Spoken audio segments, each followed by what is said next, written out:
Commission Vice-President Maroš Šefčovič rejects allegations made by the British government in an interview. At the same time, he's willing to compromise on the dispute over Northern Ireland. EU Commission Vice-President Maroš Šefčovič has denied allegations by the British government in this dispute over Northern Ireland.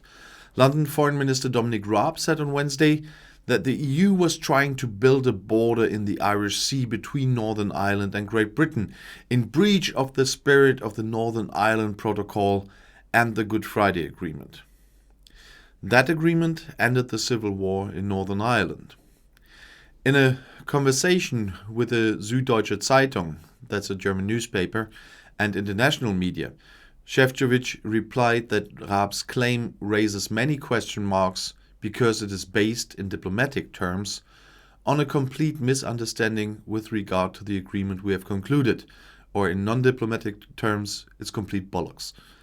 After all, the Northern Ireland Protocol provides for these controls on deliveries from the rest of the kingdom, and it is our joint responsibility to make it as smooth as possible, he said. Šefčovič is responsible for relations with Great Britain and the implementation of the Brexit agreements. On Monday, the Slovak launched infringement proceedings against the United Kingdom for violating provisions of the Northern Ireland Protocol. This is part of the 2019 withdrawal agreement, and that's a point where I have to make a comment, really.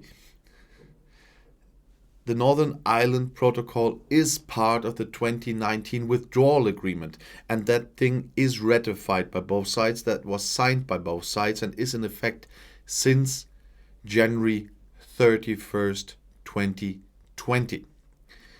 Since the UK left all the political parts of the EU, they completely left the EU, just remained for a transition period in the customs union and the internal market. But they are out for more than a year now. And since then, the withdrawal agreement is active. And the withdrawal agreement in the Northern Ireland Protocol has nothing to do with the TCA, the trade and the cooperation agreement that is not ratified yet by the European Union. But there are a lot of Brexiteers out there. I'm not saying all of them. I know some reasonable ones. But there are a lot of Brexiteers out there. I had to comment on this before because of them. And they are still claiming that BS. It is ratified. It has nothing to do with the TCA. The TCA is not ratified. But, of course, they can start infringement proceedings on a years-old deal. If you are too stupid to differ between the withdrawal agreement and the TCA, just shut up. And that's the last time I'm commenting on that. The withdrawal agreement is intended to prevent customs officers from having to inspect trucks between the Republic of Ireland and Northern Ireland. Therefore, the protocol stipulates that Northern Ireland will continue to adhere to EU product rules and customs regulations despite Brexit. The logical consequence is that deliveries of goods from England, Wales or Scotland to Northern Ireland must be checked. There are transition periods so that British companies can adjust to the new customs formalities at Northern Ireland's ports. And don't forget, those transition periods were made for the withdrawal agreement. So for that part, there was a transition period since 2019 and not since January 1st, 2021. So everybody knew from 2019 that this is to come, but the government didn't prepare properly for this. And they didn't want to extend anything, so those periods stayed in effect. And some of these transitional periods expire at the end of March. Business associations and the UK government asked for an extension. Since, in London's opinion, Šefčovič hesitated too long with this request, the government announced 2 weeks ago that it would arbitrarily extend transition periods, a clear breach of contract from Brussels' point of view. And that's once again shows how this government is working.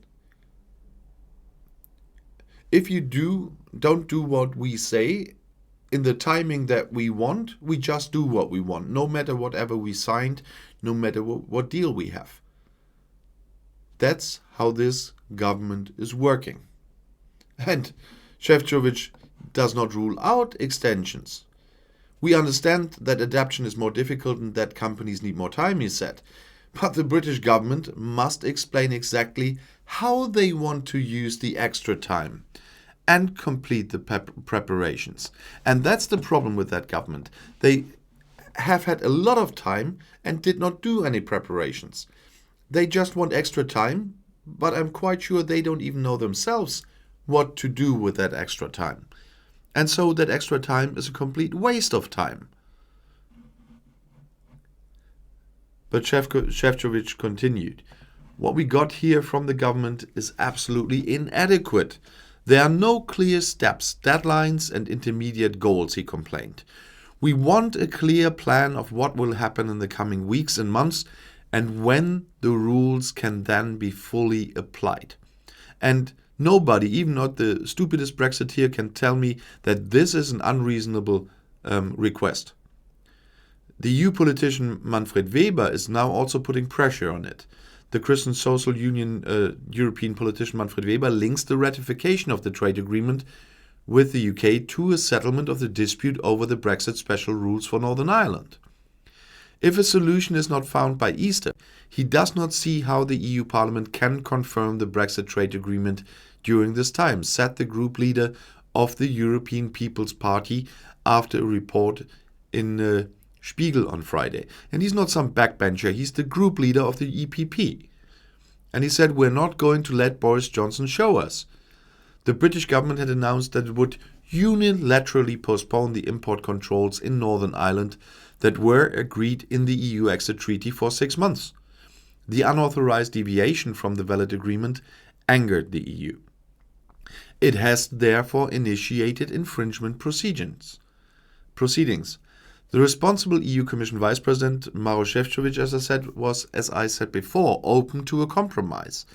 A prerequisite for an extension of the grace period, however, is now, once again, that the British government explain exactly how they want to use the extra time. And, once again, the previous statements are absolutely inadequate. It is about the so-called Northern Ireland Protocol, once again, which is supposed to avoid controls between Northern Ireland and Ireland. And there are now customs formalities in Northern Ireland for deliveries from England, Scotland and Wales. And the EU exit treaty with the protocol was agreed in 2019. And I'm not making a mistake by repeating here, but some people need these repetitions. The EU trade agreement with Great Britain followed at the end of December 2020 and is a completely different one. And this is already being applied provisionally. The ratification by the European Parliament is still pending. And the deadline for this is April 30th. But it won't happen if there is no conclusion of the Northern Ireland trouble until then.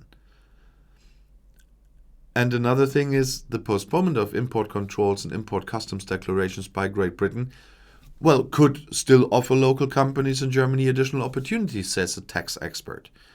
After the British government announced that it would extend the post-Brexit postponement of import controls and import customs declarations from July 1st to January 1st, it presented a revised timetable. And of course, companies are happy about this because they save a lot of money. But it's still a breach of contract. I'm still bringing you this with a point of view from the companies because it does mean saving a lot of money. But first of all, those changes are inevitable. And those changes are absolutely necessary. And for those who are saying it would be illegal to have a hard border in Ireland because of the Good Friday Agreement, it would be completely insensitive to have this. That was the whole, first with Theresa May backstop discussion and then the Northern Ireland Protocol discussion with Boris Johnson, which he finally signed, by the way. But it would not be illegal because it is an international bilateral treaty between Ireland and the UK.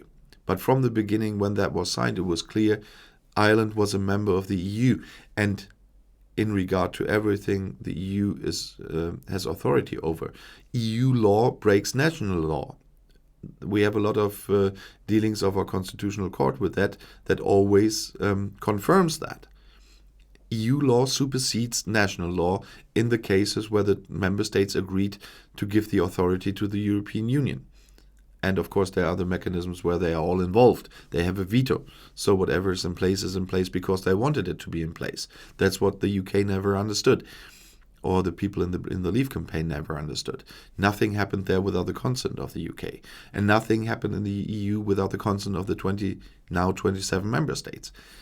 And so, of course, Ireland is by EU law, which is a higher ranking law in this case, obliged to protect the EU outer border in the case that this wouldn't work. But nobody wants this. And if the UK would force them to do that, the whole planet would blame the UK, not the EU. But just cut the stuff that it would never be possible to be there. It would be illegal. No, it wouldn't be. It is a higher ranking law that outranks the Good Friday Agreement. But nobody on the side of that higher ranking law would want that. Nobody in the EU wants a border on the island of Ireland. To be honest, if there would be a way of a peaceful reunification of Ireland without having the same troubles as Northern Ireland being part of Britain in the end, just from the other side, that would be the perfect solution. But the Unionists don't want this. We will see in time if there will be a majority for reunification. But what we need is a peaceful reunification if it ever comes to that. And for that, I think it is a bit too early because I have to put it that way because I don't find some other English words for it. The wrong generations are still alive to have this done peacefully. And that would be, as I said, the perfect solution for the whole problem, but not a very probable one at the moment, I must say, from the outside view, of course. I'm not Irish, I am not living in Northern Ireland, but from the outside view, it doesn't look probable that there would be a peaceful reunification. And so this is really a tough one. But still, the companies are discussing now about the delays. We will see if they will stay, because the unilateral postponements, if they stay, there will be no ratification by the EU Parliament, and then the real fun starts, because then we are at a no-deal Brexit, and that is something nobody of sound mind can want. But we were at the timetable of the UK government. This including the option to postpone import declarations and safety and security declaration. As expected, German exporters who export to Great Britain will initially get a relief with regard to the customs clearance procedures, as the British government is postponing customs declarations and most of the goods controls. That's the point of view of Richard Asquith, head of Global Indirect Tax at Avalara. The postponement will be very gratifying for companies in Germany, since many of the complex requirements, such as local customs representative, are currently anything but clear, continued Asquith. Given the confusion surrounding Brexit and the ongoing restrictions due to the pandemic, the UK tax authority may have wanted to give importers to the UK more time to adjust their processes. The EU border authorities, on the other hand, have not been so generous. They have insisted on a full border control system, including declarations and physical checks, since January 1st, the end of Britain's Brexit transition period, added Asquith. But of course they have. It's their obligation to protect the outside borders. This has put British exporters who export to the EU in an extremely disadvantageous position, as current figures from the status show. Imports to Germany fell by 56%, and the difficulties in Great Britain offer local companies in Germany many opportunities, concluded Asquith. Avalara supports companies in complying with tax regulations and offers, among other things, cloud-based compliance solutions for various transaction taxes. And that's why he's an expert on that stuff. The company is headquartered in Seattle, so not in the EU. And one more thing, I once reported on Johnson's tunnel plans in a video. British Prime Minister Boris Johnson wants a fixed transport link between Great Britain and the Irish island. However, there is opposition to these plans. The British Port Association, BPA, has criticized Prime Minister Boris Johnson's plan for a tunnel to the province of Northern Ireland, or the region of Northern Ireland. A fixed connection is a superfluous project, especially since it would mean far less money for other means of transport, with far greater economic advantages, said BPA boss Richard Ballantyne. If the government distributed the money to other transport providers, it would get more sustainable added value.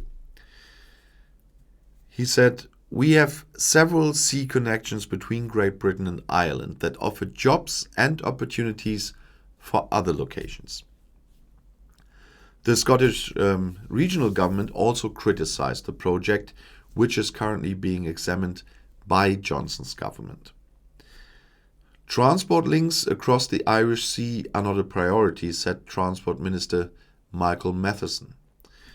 Northern Ireland's Deputy Prime Minister Michelle O'Neill, whose party Sinn Féin supports reunification with the EU state Ireland, even spoke of a pipe dream. Johnson has repeatedly spoken out in favour of a permanent link between Great Britain and Northern Ireland. It is estimated that a tunnel between Scotland and Northern Ireland could cost around £20 billion, that's 23.36 billion euros. And a bridge is unrealistic because of the depth of the sea and strong winds in the Irish Sea. Transport Minister Grant Shapps defended the project. It is important that all parts of the UK are connected as closely as possible, he told the BBC. Johnson wants to use the connection to strengthen British unity, also because there were delivery problems between Great Britain and Northern Ireland as a result of Brexit. But, by the way, your tunnel wouldn't have changed that. Just would put it somewhere else and not in the ports or away from Kent. But it wouldn't have changed the whole issue. Brexit has consequences. Brexit will have consequences, and that won't change either. The amount of consequences will change a bit, but the consequence itself will stay. And if you want to stay informed, please subscribe to my channel. Auf Wiedersehen.